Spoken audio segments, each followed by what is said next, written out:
Welcome to the Women in My World podcast. I'm Sherry Rigby. Do you need some inspiration in your life to keep walking in your faith as you step into your calling? The Women in My World's guests will impact you as they share their triumphs and their tragedies through the art of storytelling as we discuss the world today and how they are influencing it. The show is dedicated to women who put their faith into action by tackling critical, real-life issues that will change and impact the world. I'm excited to share the mic with celebrities, authors, influencers, trailblazers, and world changers as they dig deep into how they overcome by leaning into Christ. My guest today is a dear friend of mine, Victoria Sorensen. The year is 1986. And from the outside, Victoria has it all. She is a full-time model and actress living in New York City. But on the inside, she is shattered from a broken marriage, dealing with body issues, and it's here that she is faced with the choice to either continue living her life, being in charge, or to humble herself and accept God's way. She chooses the latter and gave God everything, and she hasn't regretted the decision for even a moment. So please welcome my dear friend, Victoria. I am so excited to have you here with me. I love starting this conversation, and I think it's such an important question because it's always the question we talk about with women in our group is, how do you define success? That is a wonderful question. And if you would have asked me that 35 years ago, I would have totally defined it another way. But for me, real success is following what God's will is for my life. Before, I was very constant, going to college, high school. Everything was about me, being valedictorian, going off into the business world, doing all of that, making money, all of that. But the Lord, when He came into my heart, He changed what the definition of success was. And all of a sudden, I realized I had been following a plan that was the world's plan. And then when God came into my life through Jesus Christ, I just changed everything. The way I thought, the way I wanted to live for Him. It wasn't about me anymore. It was about loving Him, serving others, and just dedicating my life because He did so much for me. So success to me would be following His plan, loving others, loving God. I always say it's a vertical and a horizontal relationship. And if you get this right with God, then all these other relationships will be successful. I love that. I think that's so important, and especially for where we're living at today, in the world we're living in, because if you're not vertically with the Lord and really digging in and really spending time with Him, how do you pour out then horizontally when you actually meet people? How do you know what God's will is, with each person you encounter, or even for your life for that day? I mean, people go, oh, I'm going to plan something this far in advance. And then you're going like, no, that actually doesn't work. Like, just be present for the day. Absolutely. I just love that. Tell me a little bit about, because your story is so good. We have a mutual friend, Rebecca Rogers. Yes. I love how we met. We met in church. I love when God gives me these incredible women. And it's always funny because I kind of laugh. It's either in the bathroom, and I call it the throne room, or it's a lot of times at church or the entertainment world, but it's kind of like these three places that God gives me these women. And so here you come that day, I meet you at church, and we have a mutual friend, and I hear from you that you've been in the industry before. So God's taken you on quite a journey. And I would love if you would just give us a little bit of background about your journey and how God has brought you through from where you started your career, I guess, in the industry, and then has brought you here today. I think we have this in common. I thought, okay, I'm going to go to law school, become a lawyer. And so that was the track, and that's what I studied at school, and thought that I was going to be a corporate lawyer. I was doing an internship, and they offered me a job when I got out. So instead of going to law school, I thought, okay, I worked for satellite business systems and teleconferencing and communication and a lot of high-level things that I had to, quite frankly, I didn't understand all the engineering of launching satellites into space, but had an opportunity to start a business office with them. And so it was exciting, and I started doing that and had this life that was wonderful in Northern Virginia and thought this was great. But always in the back of my mind, since I was a little girl, I always had a desire to be in acting. And when I was little, I was Dorothy and the Wizard of Oz and just little things like that. But I remember in college, I needed extra credits. And so I took one acting class. And the coach afterwards, he took me aside and he said, "You've got a future in this. You should do this." So it was always in the back of my mind. So as I'm sitting in these corporate meetings and quite frankly, bored out of my mind sometimes with this high-level discussions that I really didn't understand.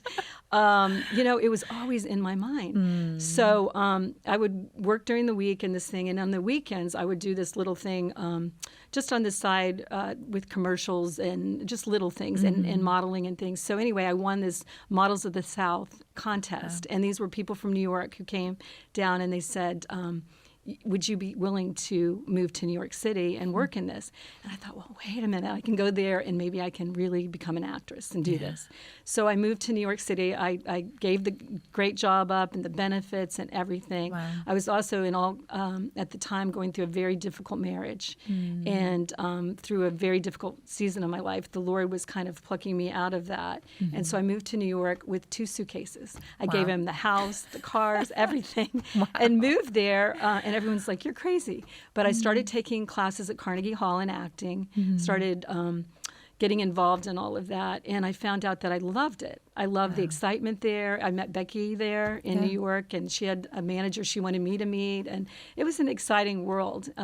Started doing a little bit in soaps and commercials and things like that, and it was funny that on a soap opera, actually, I was working there and sharing a dressing room with a gal, and she kept saying, telling me about her life and her relationship with God and Jesus Christ. And so I was like, wait a minute. I just went through a bad marriage, and during that time, I have to be really honest, I would sit in church and things. I said, "God, I don't feel you. What is this? How can everything I thought, the American dream, I was married to someone who was very attractive. He was successful. We had money. We had this. We had all those things." And I said, there's just got to be more to life. I mean, what is there? And there was such an emptiness that I had inside of myself. Wow. And I was like, there just has to be more. So working on this soap opera, this gal kept saying, talking to me about a relationship with Jesus Christ. And I'm like, thank you very much. Tried that. That was one thing. No, I'm not interested. Well, anyway, she went off the show. And of all places, you know how big Manhattan is. Who do I run into but this girl? And she kept telling me, you have to go to this group called Models for Christ. And I'm like, no. Been there, done that. And so I just politely went on, and all she would talk about is Models for Christ. Wow. So anyway, a week later, you know how big Manhattan is. Who do I run into but this same girl? And she just kept telling me, you have to come to this meeting. Wow. And it was November 16th, 1986. And I'd either take the subway or taxis or walk in the city. But that night, something said, just go. Go. You've tried it your own way. I'd started dating people who were famous in the industry that you see on TV all the time, famous basketball player, all these things. And I said, these people are so empty. They don't have the piece of anything in their life, not the piece of God or anything. So anyway, I got on a bus because it was raining that night, and I couldn't get a cab. And I didn't want to take the subway. So on the bus, there was a bus driver, another person, and a girl going to Models for Christ. And she was married to another prominent person that was always in the media and everything.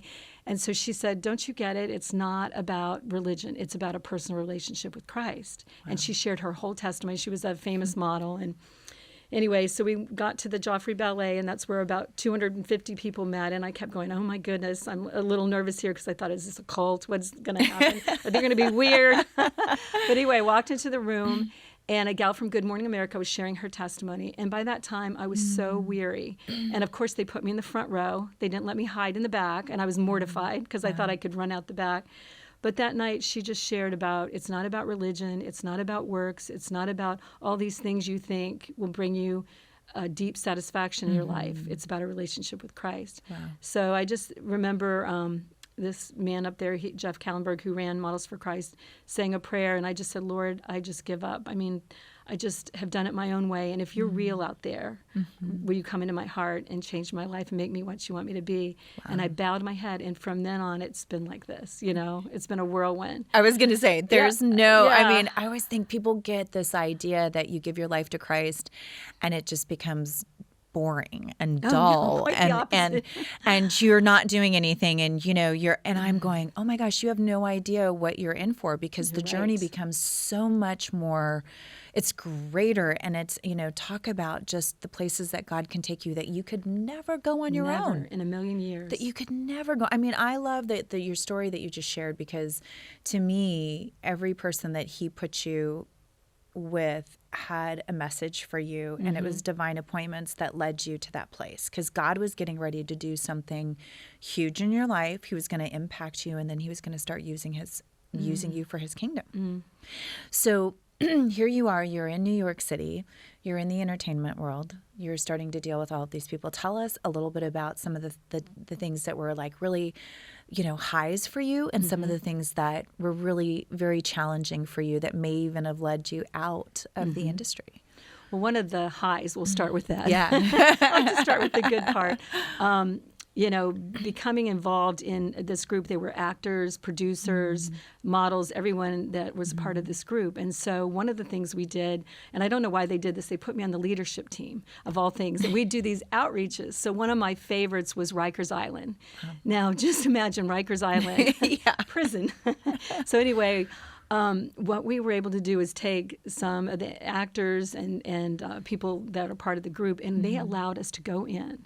And they said, "Now, we don't want you close to the inmates. We're going to do this." But we came up with the idea of going in and doing makeovers on the inmates from death row, people who had had horrible scars. Their life they had horrible self-esteem, but we thought we are going to go in and love them with the love of Christ. And so if you could just see this, one of my favorite things about it was that when we got there, by the end, there was a swarm. It was like, do you know the show The Price is Right? Or whatever? They come down like this. Yeah. Seeing these people who did horrific crimes come running down to get loved on and to be made over and to tell them that Jesus loves them and that there's a purpose. And those were some of my favorite things. And those outreaches we did about every month. And so that was one of my very, very favorite things about being there and being in the industry with other people. Wow. And I love that, because immediately I think of like even the Lord sitting you on the front row. He wanted you to know that you were seen. Yes. He wanted you to know that he had a great plan for you, and he was putting you into a leadership position. It makes me cry because I look at it and I go, look what he was literally doing in your life, setting you up for what you have been doing now for years. And you're even getting ready to go on some trips today where you're actually going to be doing ministering in other countries as well. So I love that, because I'm like, man, the Lord is going, hey, get ready, because I'm going to actually sharpen you, and I'm going to pour into you so that you can actually pour into others. Absolutely. And because I was so broken, I understand pain. I understand hopelessness. I understand not wanting to even live. And God just poured that into me, so when we can be his hands and feet and love other people, it's the highest calling. I mean, little did I know that Rikers Island would lead us to living in Africa, being in prisons, and we have a prison ministry. So that's just our God, and it's his ways are higher. And I always say I love looking for the fingerprints of God every day. Like each day when you wake up, okay, Lord, what are you going to do today? So good. And I want to see your fingerprints everywhere. And it might be that one person at the gas station that needs a smile. I mean, as you know, we ended up at our church. A waiter at a restaurant sent us to the church we're at, and it was a divine appointment where someone, we were able to minister to him, and then vice versa, he sent us to the church we're in. So God just has his people everywhere. It's amazing to me. It's an exciting life. He's like the grand weaver, right?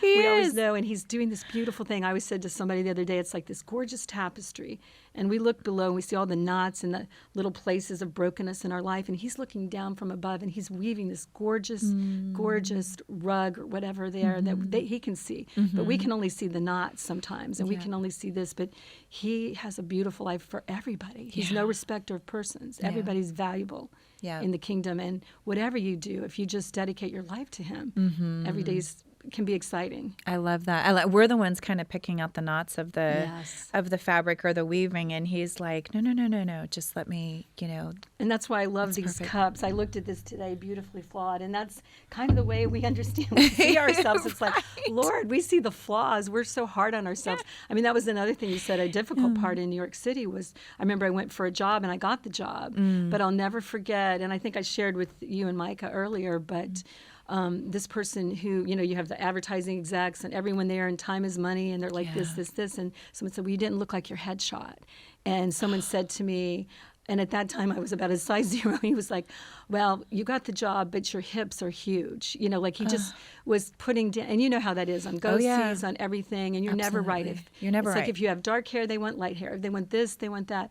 And so I sat there on the job that day, and I did the best I could and everything, but inside I was hurting. I had such an ache, and I felt so small inside, And so anyway, as I was leaving the place, I was walking past a window, and it was a shop, and the Lord said, I want you to go back and get that dress. And this was a very slenderizing black dress, and on it was a little lapel, and on it was like a little crest with a J in it. And he said, I want you to remember that's your Jesus dress, and when you wear it, I want you to, and when you go on things. And he goes, I see you as wonderfully, beautifully made the way you are. You don't have to look like someone else. You don't have to compare yourself to anyone else. And if you lose a job, that's okay. If you get a job, my fingerprints are there for you, and I will show you. Just follow me. Look for where I'm sending you. Isn't it amazing to think, and what hits me so hard in that is I know that I've been on jobs before too, and I will tell you more so than not. I've been in situations where I've experienced people actually, and I spoke with one of the women in my world yesterday, where they're actually speaking more death over you than they are life. Yes. And, I've been, same thing, all of a sudden you're booked for something and then the client comes in and destroys you. I went to do a workout thing, and I remember, I was so excited about being part of this campaign, and I remember the client walking in and they were like, oh, you don't look like you're not really small enough. And I just thought to myself, how much smaller can I be, for crying out loud, and you look at him, and then I remember one time sitting in front of a manager, and this is where you really start to realize, and where I'm going with this is that a manager sat in front of me and they said, your face is crooked. And I was like, are you kidding me? Did you just say that to me? So everything that we see from that point on is this thing that they've pointed out in us. And so it's not speaking life over, it's speaking death. So as Christians, believers in Christ, we're sitting there struggling, right? It hits us just as hard. The enemy wants to, kill and destroy us. And I can't imagine the culture that we're living in today, the people that don't know Jesus, that are working in media or entertainment. And let's face it, today's culture, if you're on social media, you're influencing. Or you're being pinged at something. I don't care who you are. And so I think it's really interesting to talk a little bit more about that, because those are the kind of things that happen to us that can either they can destroy us, or it can actually lift us up or move us out of a place of the industry. And I know probably for you, as for myself, I didn't know whether or not I was going to continue on. And I remember from that point on being very, all of a sudden I started to notice the aging. I started to notice like, man, I guess I am crooked. Oh, I started to notice like, maybe I should do this with my hair. Maybe I should do that. Or you know what I mean? Right. You notice everything. So I remember that moment going, this is either going to make me or break me, but it really did affect me mentally for a while. And I know that I still to this day, I there's times when I don't take certain jobs because I think, well, that might come back and affect me in that moment. And I don't want that to do that. Talk to me a little bit about what it was like to be in New York and in the industry. And did you face some of those challenges there? And you're not in the industry any longer, but you kind of are. You kind of are. But God moved you from that into motherhood and marrying your husband. And he took you on a whole new journey. So tell us a little bit about how did you end up going through some of the stuff you went through in New York and then leaving the industry and married and being a mama. Yeah. So I love that. I always say I love Ecclesiastes because they talk about seasons in life. Yeah. And our life is all lots of different seasons. And I was just talking to somebody this morning about that, being in the season, enjoying what God has for that season, and not looking back. The message God keeps saying is, don't try to go back. Yeah. I'm doing a new thing. Keep going forward. And I like just to say one more thing about what you were saying about your words. I think it's so important, especially as women. I have 2 daughters. That confession over yourself, that negative confession, there's power in our words. The Bible talks about that. And the power in the tongue. And we have to be taking what God's word says, the promises of God, and speaking that over our loved ones, speaking over ourselves, listening. I wake up every morning listening to praise and podcasts, but renewing my mind every day. At night, I fall asleep with that. Because if we don't, the world's out there bombarding us.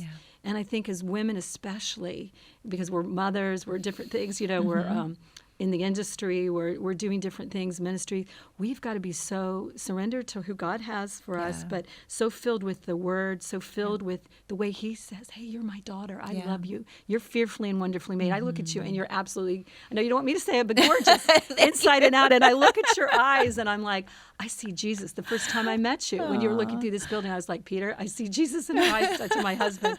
But you see that radiance of Christ. And you just can't, it is so attractive that the world sees that and they're like, what's the difference about you, Sherry? Like when you see somebody, what's the difference about that person? Because there's a lot of successful people out there, there's a lot of people, but when you have Christ in you, that's the hope that we have, and that you can give other people by using what God tells you to do and to speak what he has you to speak. But anyway, what happened in New York was, it was funny, of all things, my husband and I did meet at a Bible study in Manhattan. And he was not a model, but he was on Wall Street in the business world. But he did end up going to one of these meetings that were supposed to be for just people in the industry. But you would have people who would come and visit. I love that, though. God's like, let me show you how this is going to work out. And anyway, it was quite interesting. But anyway, we ended up going to a Bible study in Manhattan, and it was for people who were. It was started to reach people who were. The reason it was started was to reach like the Rockefellers, people who wouldn't go into church, people who were of that kind of thing, that were influencers in New York and everything. So they bought an embassy in New York City, and they converted it to a place where they would have Bible studies, and they would have 1,000 people to a dinner party, or different ones to share the love of Jesus with them. So anyway, Peter and I ended up there. His parents helped host these events in New York. And we became friends and everything. And so the more and more that he started talking, and he kind of introduced me into his world, which was the business world and what he was doing. I had never heard of asset securitization. So I learned a lot about things I had no clue about. But I found it interesting. So anyway, we became friends. And long story short, we fell in love and we married. And he said, I'm not living in New York City and I'm not doing this anymore. So anyway, needless to say, we moved to New Jersey, which I wasn't happy about. I said, the excitement is in New York and everything is in there. So we moved there, and then we started our family, but we were still really involved in these outreaches at the DeMoss House, this place in New York City. And it was interesting because God would send all sorts of people there. It was originally designed for a certain subset, but then all of a sudden it became people that were just in New York, like famous tennis players. One gal that she was she was an actress that was quite famous, and I taught the people who would come in the door off the streets for the first time. And so this was somebody that I grew up watching on TV, and she was a beautiful movie star. And so she came, and it was such a privilege because we could tell them about the love of Jesus, a relationship with Jesus, and then disciple them. And so that was kind of a new twist on the ministry. I kind of saw God pivoting me more that way, less into doing the thing that I thought I was really called to do there. Right. And so, he's still used it, and I've still been able to do different things, but he kind of did that. So we were on a different trajectory, and it was so exciting because ministry has been our whole life. And we had 3 children, which was wonderful. And, we didn't get married till I was 30, so I didn't have my first child at 34 and my last at 40, which was an interesting thing, being an older mom. But it's been a real joy, having that too. So it was kind of how we ended up doing ministry. I love that, though. It's such a great story. And I love hearing, because you guys have traveled all over the world with ministry. So it wasn't, you guys were in New York, you're doing this, you've been brought together by the Lord, and here you are together, you're doing ministry together, and now God starts to take you internationally.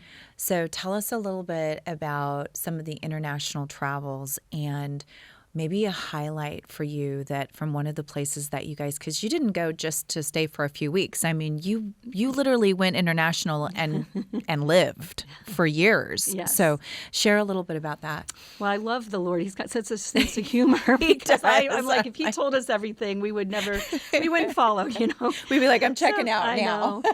Well, the beautiful thing is that, as the Lord healed my heart because I and became a believer, and after my first, going through the horrible divorce and everything, and God really healed my heart because I was like so in love with Jesus, he became my husband. And I said, poor Peter, I was like, I'm not getting married again. This is it. I'm with Jesus. But the Lord said, no, I have a plan for you, and I want you to marry this man. And thank God, because he's been wonderful. And he kept saying, a 3-strand cord isn't easily broken. If you put me in the middle of your marriage, I promise you, it will be so different. You can trust me in this. I love it. And so I've been able, fortunately, he gave me a good man, and I could trust him. But he was working on Wall Street, like I said, and we thought that's what we were going to do staying in America. But his mother was a medical missionary in Togo, West Africa. Wow. So my husband would talk to her, but he would worry about her because she would literally go out in the bush and she'd throw up a sheet, she'd be by herself and show the Jesus film. Or, she would just, and this is, was just she'd throw up a sheet and go, come on, come watch Jesus. Show this, and she'd have 300 people show up, and she would just do amazing things in some of these little villages. She'd be the only person that could do operations. She had one child that fell into the fire one time, and I remember she had to take care of all the burns in such a high level, medically speaking, that she had to do. And she's an amazing woman. At 89, she's heading back in August again to Togo, even though she doesn't live there anymore. Wow. But anyway, so we were talking to her. My husband was a little bit worried, and he wanted to get her a special phone because she would go absent for some days at a time. And he's like, "Where's Mom?" She's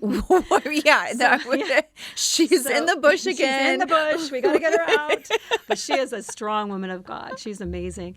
But anyway, my husband finally got in touch with her. He said, "Mom, what's going on?" She goes, "Well, I was in a prison." And he goes, "What does that look like?" And she said, basically, it was a prison that had been around 100 years. And basically, the outside of it was like this big, white, huge cement block. And she walked in to minister to the inmates.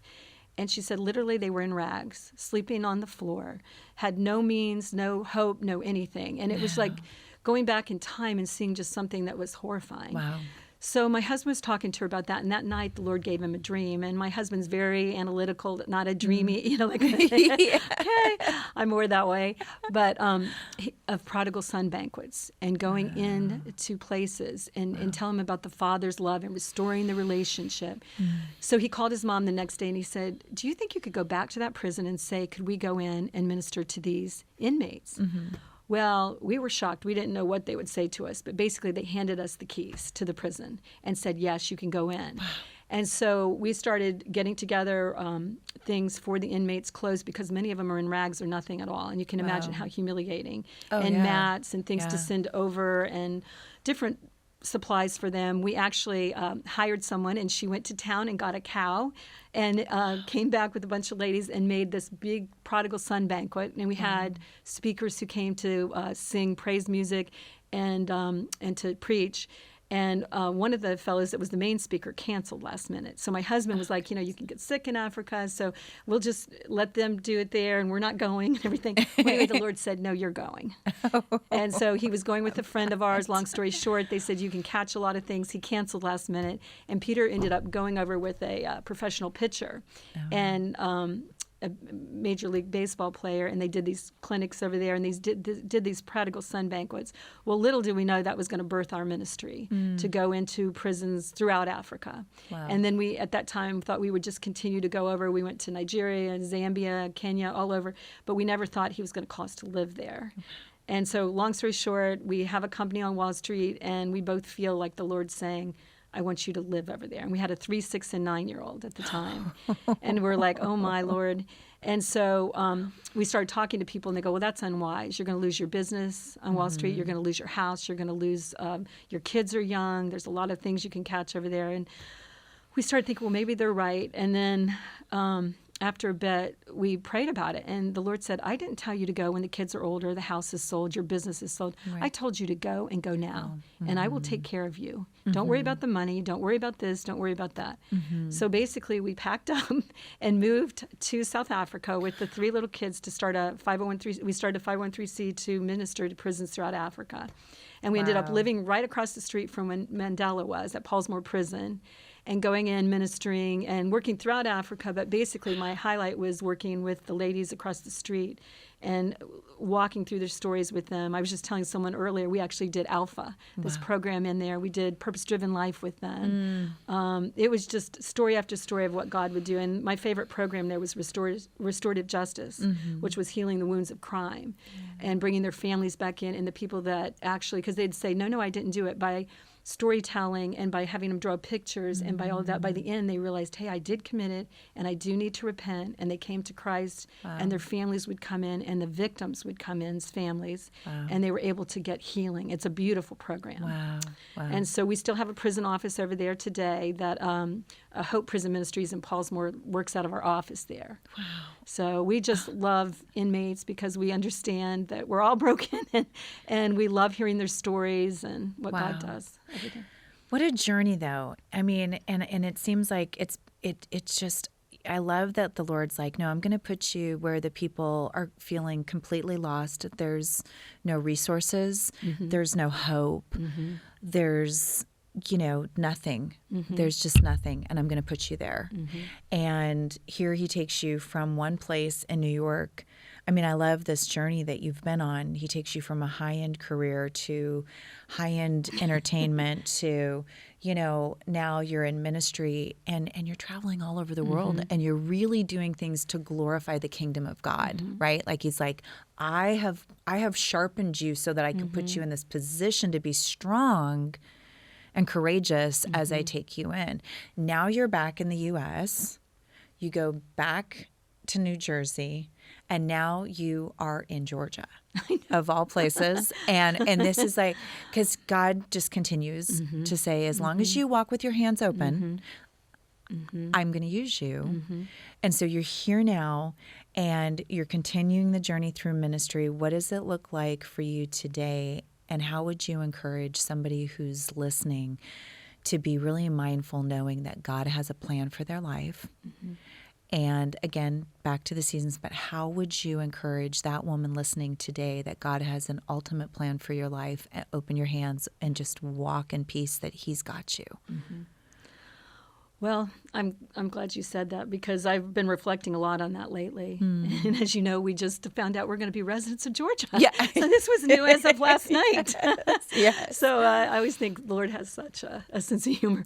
But I would just say to those precious women, is the number one thing is don't compare yourself to anybody else in the walk that they have. So your walk is going to be different than anyone else's. Yep. So keep your eyes on Christ.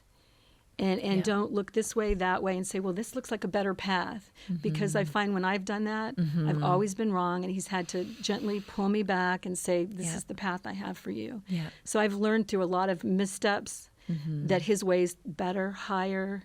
And I would say, too, it's so important to think, who are you influencing? The people behind you, not just your children, but the next generation. We have a real responsibility. People pass that torch to us to pass it to the next generation, 100%. to the next. But we have to model that. So I always love that they called that group Models for Christ, because we really are to be Christ models, whatever we're in, whatever industry, whatever we're doing. But I would just say, first of all, don't compare yourself to other people. I would say, I have found in my own life, fasting and prayer, like when I don't know what way to go or what he has, that in that still small voice that he speaks to me when I'm quiet. And very often I'm always going like this, like 100 spinning plates even now as we speak. But that when I'm quiet, I can hear what his purpose is. I would say another thing, the importance of journaling and saying, okay, Lord, what are you saying? Tell me through your word. Tell me through other wise counselors. Tell me through, our quiet time together. What do you have? And I would just say, just listen, and you will never go wrong when you listen and obey. My favorite life verse is obedience is more important than sacrifice. And sometimes I've made the mistake of like doing this. One time I went to a very dangerous situation in Africa, traipsing through settlements with one other person. And actually, at one point we could have been killed. So anyway, I just remember God saying to me, that, I didn't call you on that trip. Yeah. And you did that out of your own flesh. And so I would just say, really make sure he's calling you, telling you what to do, and listening to him. Wow. So I love that. You and I could sit here literally all day and talk about this. I just want to hear your stories about being in Africa. That's what I mean. It's like, I have a lot of them. No, but it's such an amazing conversation to have with you, because God, you have to spend that time with the Lord to know what he's actually calling you into. And I just love that perspective and what you just shared, because, and especially from, I think, women today in our culture and mamas, we're constantly going, is this really the season of life you have me in? And I thought you were going to do something else with me. And yet we forget, man, it is so important to pour into that generation of children. Absolutely. Like to pour into them so that we're lifting them up to continue to walk out this journey with Christ. And I love that. Tell everybody who's listening, is there a way for them to support the ministry that you and Peter still do, and how they can find that and support you guys through the ministry that you're actually still doing today, because you're changing lives literally all over the world. And the second part, as we wrap up, is just give us a couple sentences on what's next, because you got something really cool coming next too. We do. As of this morning, we found out another thing, an opportunity. So it's always interesting. As far as contributing and everything, I would say the biggest thing you can do is prayer. And my whole life is based on prayer, on my knees. Yep. I mean, just yesterday I was on my knees again going, Lord, is this your will? Yeah. So, fortunately, financially, it's pretty, we can always direct funds to ministries we're involved in and everything, but God has been really good that way. But prayer is so important. I always say it's the first work. Before you do anything, prayer. And it's the most important in my opinion. So with that, and, I would just say there's such a joy in sowing in to other people's ministries, whether it's Women in My World or whatever. There's such a joy, and you can never outgive God, No. And people are like, well, it's my money. And truthfully, I always tell my kids, you don't own anything. It's right. all It's all going away. You're stewarding what God's given you, but you don't own the clothes on your back. That's what I always say to them. I remember when the Lord was like, when we bought this house, I said, I'm not used to this kind of house, Lord. And the Lord's like, that's okay, because it's all going to burn. Yeah, exactly. And I thought, oh, what a perspective. Yeah, but it's true. It's true. Yes. There's nothing. Nothing. And it's not yours anyway. No. I tell the kids, go mad, make a difference, M-A-D. I'd say that to them, and I'd say, good. Remember, it's not yours. So don't get haughty, don't have an attitude. And humility, I would say, is so important. Realizing that God resists the proud but gives grace to the humble. And to have that spirit of humility. So good. Yeah. And I just want to say another thing when you said that about mothers especially, because in that season it can be dark and sad sometimes, thinking, oh, I'm not out there doing this, but the most valuable thing I think is motherhood. I do too. Like pouring into the future, and every little bit, and everything you sow in, you're going to see later. And then they grow up and you're like, wow, some of that fruit's coming out. Thought it would never come out. No. And then you see it and you're like, wow, Lord, you're so faithful. But don't give up those days that you feel like, oh, would the baby ever stop crying, or did they really get this? And stop hitting your sister. Please. Do I get to take a shower today? I know, really. Do I have a conversation that's like on the level of adult? Exactly. Do I, what does it look like? But the shower was very big. The shower was a big one. And washing my hair. But washing your hair, I used to have a perpetual knot. Me too. They always says, why do you always clip your hair up? I'm like, because I didn't have time to wash it. That's what we do. I think mine became a baseball. How it was like, smart. I'm always wearing a baseball hat. But that's so much truth. I always tell the girls that I walk alongside of, I would say, ladies, your career will never give you a hug. It will never, look in your face and say, I love you. That career will never come and sit with you in the elderly home someday. And so I always say there is nothing greater than the joy of being able to have those children and pour into them, and then they come back and pour into you. Absolutely. It's so good. Well, tell us really quick where you're headed to next, and then hopefully you and I get to do this again soon. I would love that anytime. Well, hopefully we're heading to Ireland in May, and then from there we've been asked to go to minister to pastors in Ukraine. Wow. And so we've been helping along the border a little bit, but more in a practical way, not hands-on, but with finances. So we were excited about having this opportunity to go there. But just this morning, I was asked to go to Paris to a youth rally of 2,500 kids to minister to that next generation again. Yeah. So it looks like we may be doing that now in May. So we're just, every day, we just want to hold everything loosely, you know, and say, it's yours, Lord, if you want to change what we're doing, you know, just help us just to hear your word. But we're part of a small group that go into these locations to minister to pastors specifically so they can minister to their congregants and people who are really suffering. So good. So it's kind of a stealth kind of mission, which I like. I probably shouldn't be saying it. No, but I love it. Yeah, so it's exciting. And the life with the Lord is never boring, that's for sure. Oh, my goodness. Never. And never. You know, I just would say just be a willing vessel and just give it all to him because it's his anyway. It is. It is. And when you give it up, he just seems to always be, it's such a gift to see what he's going to do with it.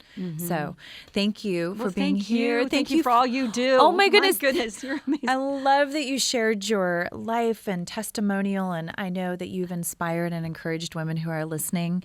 And yeah, I hope you come back and do this with me again for another day, and we'll just hang out and talk more about stuff. But sounds good. I am so excited for all of you to know that today, as you listen to this podcast, that I am praying that you are inspired, you're encouraged, and you are empowered to just to remember the season you're walking in, to lean on the Lord, not with your own understanding, but with the plan of Christ before you. Seek Him in all that you do. And we hope that you're encouraged today. Make sure that you go on, you download the podcast. It's on Edify, Apple, Spotify. Share it with a friend. And we just always want to say thank you to Edify for sponsoring this podcast. So thank you for joining the Women in My World today. Keep going out, inspiring women and encouraging them all over the world for Christ.